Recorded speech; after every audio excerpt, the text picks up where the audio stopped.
I learned early that silence would be a shield or a sentence. At Blackridge Holdings, silence was my uniform. Every morning, I arrived before sunrise, the glass building still half asleep, the city yawning behind it. I was the assistant no one remembered hiring, and no one bothered learning the name of. To most people, I was just a girl outside Mr. Vale's office, the one who scheduled his meetings, fetched his coffee, corrected his spelling errors before they embarrassed him in front of investors. Elias Vale, powerful, brilliant, untouchable, and cruel in the effortless way of men who had never been told no. "Did you even go to university?" he once asked loudly during a board meeting when a spreadsheet projection failed to load. The room laughed. I swallowed. "Yes, sir," I said quietly. "Top of my class." He smirked, waving a dismissive hand. "Grades don't matter here. Results do." That was Elias Vale's favorite line. Results. Yet every result he celebrated passed through my hands first. What no one saw, what no one wanted to see, was how carefully he underestimated me, or how someone else noticed everything. The first note appeared on my desk on a Wednesday. No envelope, just a folded piece of cream paper, placed neatly beside my keyboard while I was in the break room. "You deserve better than how he speaks to you." I stared at it long after my coffee went cold. There was no signature. I checked the cameras. Nothing unusual. No one lingered near my desk. At first, I assumed it was a prank. Or pity. But something about the handwriting, precise, steady, intentional, made my chest tighten. The next day, another note appeared. "You caught an error in the quarterly forecast." He didn't notice. I did. My fingers trembled. That forecast error would have cost the company millions. I had fixed it silently, as always. Only 3 people had access to that file. Elias, me, and the man who sat 2 floors below, in a glass office no one ever visited. Nathan Cole, Blackridge's head of strategic risk, the ghost of the company. Nathan Cole was never in meetings, never on stage, never quoted in business magazines.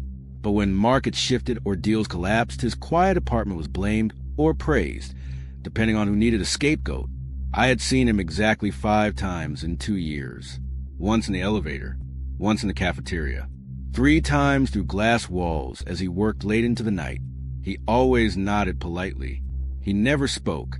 And yet, the notes continued. "You work harder than anyone in that building. You don't see it yet, but you are stronger than him. I should have reported it." HR had policies for anonymous messages. But part of me, small, bruised, hopeful, waited, because for the first time in years, someone was seeing me. Elias's cruelty escalated the week the Meridian deal came in, a multi-billion-dollar acquisition. His legacy, "Don't touch the projections," he snapped when I offered suggestion. "This is above your level." The irony was painful. I had built half those projections. The night before the board vote, I stayed late to double-check the risk analysis. That was when I found it. A flaw, buried deep in the assumptions. Currency exposure underestimated by almost 12%, enough to sink the deal within months. My heart pounded as I recalculated. If this went through, the fallout would be catastrophic. I printed the report and went to Elias's office. He didn't even look up. I said, "Don't touch it," he said coldly. "This isn't about touching it," I whispered. "It's wrong." He laughed. "You think you see something my entire team missed?" "Yes," I said, voice shaking. "I know I do." He stood, towering over me, eyes hard. "Listen carefully," he said. "You are replaceable. You are lucky to be here. Do not undermine me again." Then he took the report and dropped it into the shredder. I watched months of careful analysis disappear into strips. Something inside me broke. I left without another word. That night, I cried on the bus ride home, forehead pressed against cold glass. When I reached my apartment, there was an email waiting from an unknown address. He shredded the truth. I saved it. Attached was my report, every page, and another message beneath it. "If you're willing to trust me, meet me tomorrow. 7 p.m. rooftop parking." I hesitated. Then I typed back one word. Okay. The rooftop was empty except for the wind and the city lights below. Nathan Cole stood by the railing, hands in his coat pockets. Up close, he looked tired. Not weak, just worn down by years of watching powerful men make reckless decisions. "I hoped you'd come," he said softly. "You're the one who's been writing to me." I said, "Yes." "Why?" He turned to face me, eyes steady. "Because Elias Vale destroyed my career once," he said, "and I let him." My breath caught. Years ago, Nathan had warned Elias about another risky expansion. Elias ignored him, blamed him when it failed, and quietly buried his influence. "I stayed," Nathan continued. "I watched. I waited. For revenge. I asked for justice," he corrected, "and for someone worth protecting." I swallowed. "Me?" "You," he said simply. "You see what others ignore, and you're brave enough to say it out loud." No one had ever called me brave. Nathan laid out the truth. He had copies of everything. Emails, forecasts, risk warnings, evidence that Elias knowingly pushed the Meridian deal forward despite fatal flaws. "If the board sees this," I whispered, "he's finished." "Yes," Nathan said, "but it can't come from me.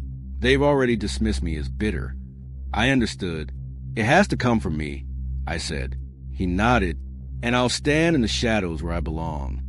The board meeting was scheduled for Friday. Elias was confident, smug, untouchable, until he wasn't. When my turn came to present the final administrative summary, my hands shook, but I didn't stop. "I need to raise a critical risk concern," I said into the microphone. The room froze. Elias's face darkened. "This is inappropriate." I clicked the remote. Graphs filled the screen. Numbers. Proof. Murmurs rippled through the boardroom. I attempted to raise this concern earlier. I continued, voice steady now. It was dismissed. The chairman leaned forward. "Is this accurate?" "Yes," I said, "and I have documentation showing the risks were known and ignored." Elias exploded. "You're out of line," he shouted. "She's lying." That was when the second screen lit up. Emails. His emails. Time-stamped. Signed.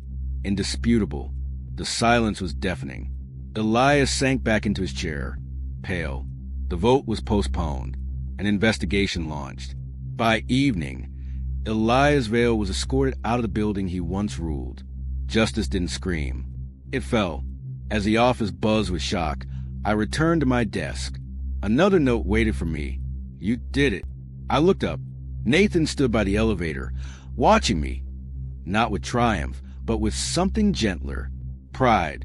Later that night, my phone rang. An unknown number. "You've changed everything," said a familiar voice. The chairman of the board. "We'd like to offer you a position," he continued. "Strategic risk, reporting directly to..." He paused. "Nathan Cole." I smiled, tears blurring my vision. Weeks passed. Elias vanished from headlines, from power. Nathan stepped into the light, reluctantly. And me? I learned that silence is only powerful when you choose it. On my first day in the new role, I found one last note in my drawer. The shadows are shifting. Not everyone will forgive this.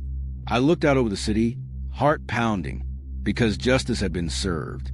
But power never disappears quietly. Because justice had been served. But power never disappears quietly.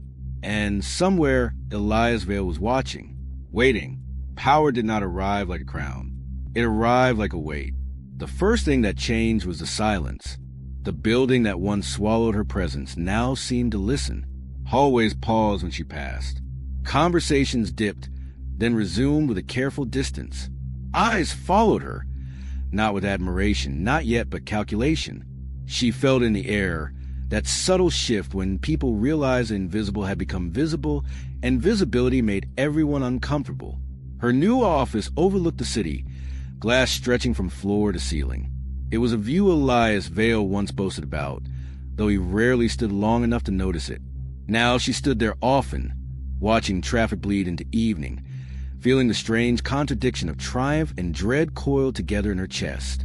She had won, yes, but winning had exposed her. Nathan remained a quiet presence, though no longer hidden.